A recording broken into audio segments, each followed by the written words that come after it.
공수처 민주당에서 연내는 반드시 출범시키겠다 하고 있습니까? 가능합니까? 제가 볼 때 뭐 밀어붙이면 자기들이 법 통과해서 하겠지만은 현재 합의해서 통과될 가능성은 저는 전무하다고 보고 있고요. 물리적으로도 지금 연내에 날치기를 통과해서 한다면 할 수 있겠지만은 이 공수처를 그런 식으로 통과시켰을 때 부딪힐 후유증이라는 거는 아마 문재인 정권 마지막 1년의 치명타가 될 수도 있다고 보고 있습니다. 제가 봤을 때 상식적이라면 못할 거라 보고 있습니다. 예. 차 교수님. 예, 저는 공수처 문제에 있어서 이 지금 여야 모두 일종의 그러니까 지금 전쟁에서 이기는 것보다는 일단 전투에서 이기자는 쪽에 너무 지금 급급한 것이 아닐까 하는 생각이 듭니다. 일단 먼저 국민의힘 같은 경우 보면 국민의힘이 사실은 이 지금 이 추천위원을 상당히 그러니까 추천을 안 하고 이 질질 끌면서 시간을 많이 지금 끌었잖아요. 그런 상황에서 이 지금 일종의 그러니까 공수처를 그러니까 개정을 해야 된다는 그런 필요성에 대한 일종의 하나의 빌미를 제공한 측면이 분명히 있다는 거죠. 그리고 또 한번 늦게 그러니까 발족했던 출범했던 그러니까 공수처장 추천위원회 자체에서도 저는 모르겠습니다. 그러니까 국민의힘이 그러니까 지금 아예 이걸 갖다가 계속적으로 자신들이 버티기만 하면 이거 뭉갤 수 있다고 생각한 것 같은데 그건 저는 좀 판단 착오가 아니었나 하는 생각이 들어요. 차라리 제가 생각했을 때는 이번에 그러니까 지금 10명의 후보 중에서 압축이 돼서 4명으로까지 압축이 됐잖아요. 압축이 된 것 중에 3명이 그중에 3명이 그나마 중립적이라고 할 수 있는 대한변협에서 추천한 인물이라고 한다면 그 3명 중에 2명을 전략적으로 선택을 해서 그러니까 만약에 야당 쪽에서 그러니까 2명이 다 찬성만 했다고 한다면 변협이 추천한 3명 중에서 2명이 아마 공수처장 후보가 됐을 거예요.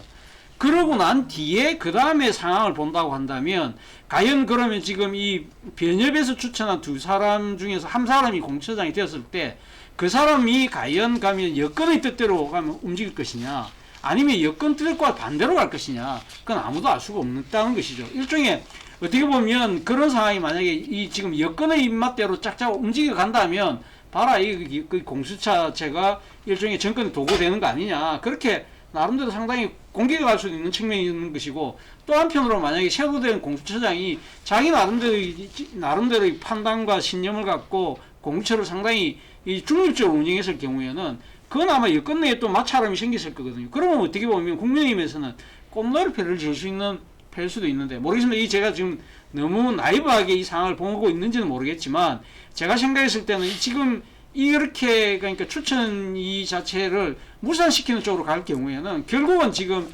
여당의 그러니까 공수 개정을 이끌을 수밖에 없는 그런 상황이라는 거죠.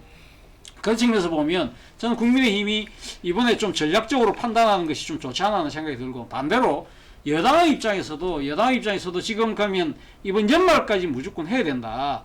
그렇게 하는데 그 연말이라는 데드라인 자체가 저는 참 그것을 과연 왜 그렇게 했을까요?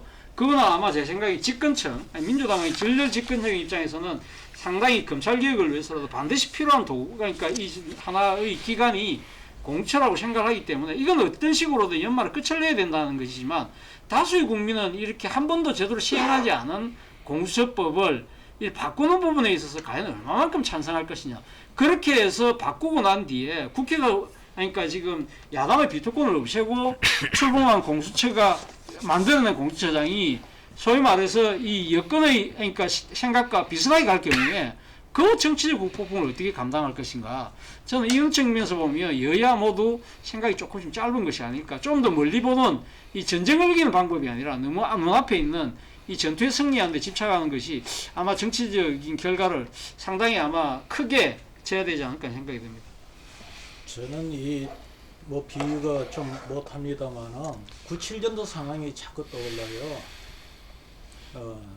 IMF 전에 노동관계법을 김영삼 정부가 강행을 했지요. 지금 민주당이 딜레마일 것입니다. 이 공수처는 개혁입법의 상징으로 설정을 했기 때문에 강행을 안 하면은 집권층, 핵심 지지층, 진보층의 공격을 받을 것이고 이거를 강행을 하게 되면은 중도층, 법치를 주장하는 이 층들 그러다가 잘못하면 9, 7년 같은 일이 벌어질 수도 있는 그런 상황이 되다 보니 안 할 수도 없는 하려고 하니 중도층이나 일반 여론이 지금 신경이 쓰이고, 그러나 항상 이런 논쟁에서 선택을 하게 되면 어떻게 되느냐, 일반 국민이나 중도층 이런 층들의 시각보다는 핵심 지지층의 의견을 따라서 결정하는 경향이 대체적으로 정치적인 어떤 분위기였습니다. 그 이야기는 무슨 이야기가 하면은 뭐 나중에 어떤 문제가 발생하든 그건 그 다음 문제인 거고, 아마 현 정부가 그 공수처를 강행을 할 것이다, 저는 그렇게 전망을 하고요. 그런데 강행을 했을 때 이후의 후폭풍은 어느 정도인가? 아까 제가 그 여론조사를 예를 들었지만은 추미애 장관하고 현재 윤석열 검찰총장의 그에 대한 지지를 놓고 볼 때 아마 추미애 장관의 지지율이 제가 볼 때 한 배 정도가 높으면은 강행을 해도 이후 여론 후폭풍은 문제가 없을 겁니다. 그런데 지금 아까 얘기했던 뭐 3몇 %포인트 정도 오히려 윤석열에 대한 국민들의 지지가 높은 상황에서 이거를 강행을 한다면, 그리고 그것이 이후에 윤석열 낙마를 그 수사 대상 1호로 윤석열을 넣게 된다면은 이후 여론 후폭풍은 상당히 거실 것이다. 저는 그렇게 전망합니다. 저는 이렇게 이 공수처 이 처장 후보 추천위원회가 2번 정도 표결을 하고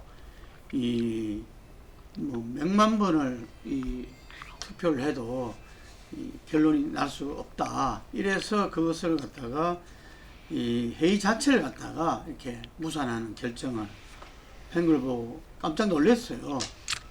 시간이 어쨌든 간에 그 개정안을 통과시키고 하더라도 시간이 걸릴 건데, 예를 들면은 이 공수처 후보 추천위원회가 2번 정도 시도를 하고 그 부분이 어쨌든 결론이 안 났다 해서 그 자체를 갖다가 그 활동 종료를 선언하는 것은 그건 좀 아니지 않나 하는 생각이 들더라고요. 다행히 오늘 보니까 한번 다시 소집 그거를 이렇게 했던데, 제가 생각할 때는 이거는 이 국민의힘에서도 당당하게 저는 정치적인 어떤 그 합의를 해야 된다 봅니다. 현재 공수처라는 것은 촛불에서 요구했던 이 촛불 시민혁명에서 요구했던 사항이고요. 그래서 이 부분을 갖다가 지금 이제 출범 자체를 가로막아서 될 일은 아니다고 보고 있고, 이것의 활동이 정말 야당이 우려하는 대로 어떤 편향적으로 흐른다면은 이 운명은 또 이렇게 불행을 맞이할 수밖에 없게 되는 거거든요. 예, 그렇기 때문에 이 야당도 정치적 합의를 위해서 나서야 되는 거고, 여당은 더더욱 이 공수처의 어떤 활동의 정당성을 부여하기 위해서라도 지금까지 어떤 인내를 갖고 왔다면은 더욱더 인내를 갖고 야당과 함께 정치적 합의를 통해서 그 후보자 추천위원회에서 정해진 대로 그 2명을 이렇게 추천해서 대통령 임명하는 식으로 해야만이 그나마 우리 전국이 일정 정도 제대로 운영이 되지고, 그 이후에 그 평가 속에서 새롭게 공수처를 바라보게 되는 계기도 생길 건데, 그렇지 않고 일방적으로 밀어붙여 가지고 개정안을 통과시키고 이 군사작전 하듯이 이렇게 정기국회 종료 12월 9일까지 완료를 해서 올해 안에 이렇게 활동을 시작하도록 한다고 했을 때는 그것은 누구도 바라지 않는 그런 방향으로 나타날 수도 있다. 근데 이 공수처가요, 해서 부작용이 나타났을 때 고친다 했을 때 그 하고 난 이후에 나타날 부작용이라는 거는 수습 못할 정도로 엄청날 수 있어요. 독재의 도구가 된다.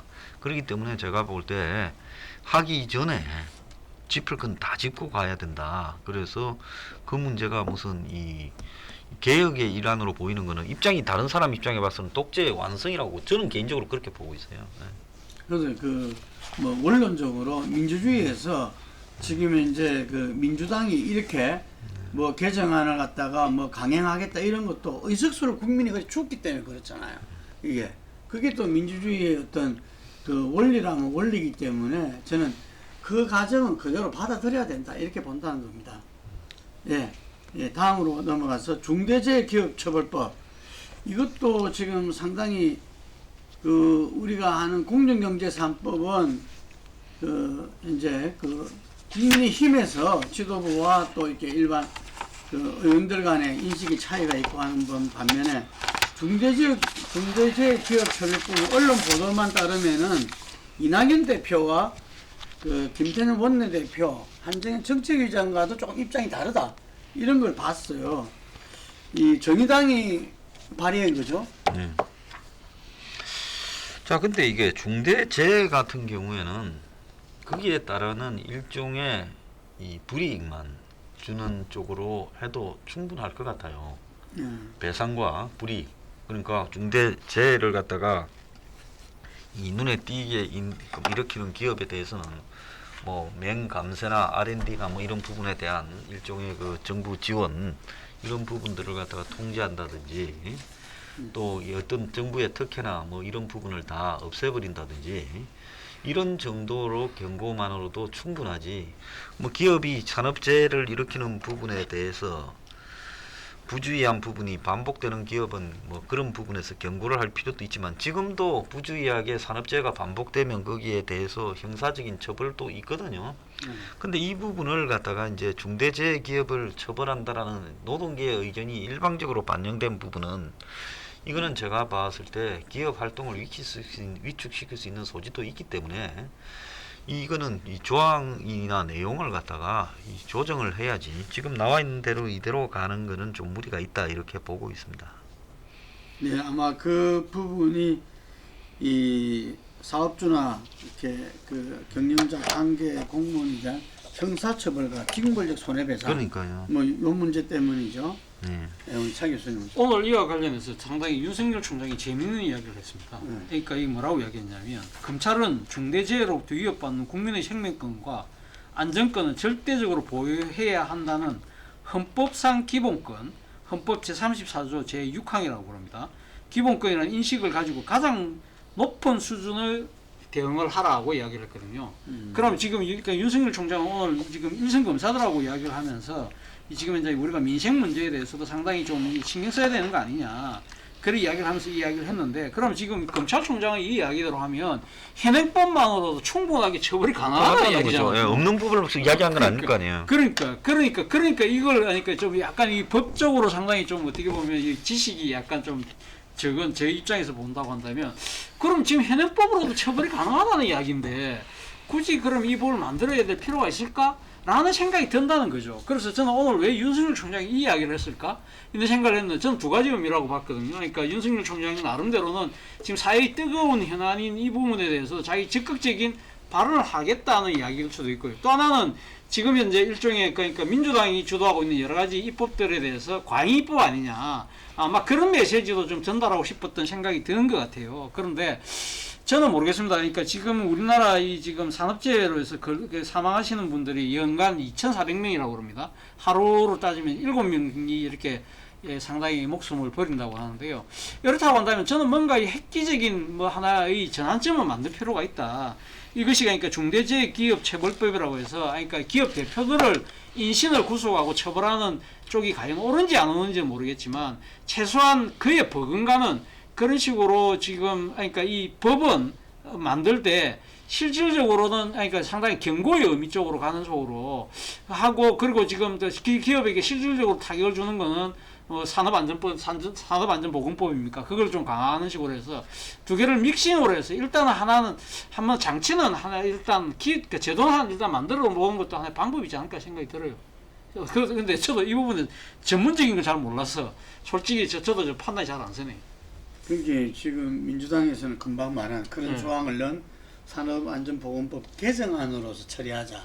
뭐 이런 부분들이 이렇게 상당히 우세 모양이더라고요. 근데 이낙연 당대표는 가는 토론회에서 그득그득 밝혔잖아요. 네. 자기는 이게 찬성이다. 다만 이렇게 구체적인 것은 해당 상임위에서 이렇게 그 의논할 탓이다.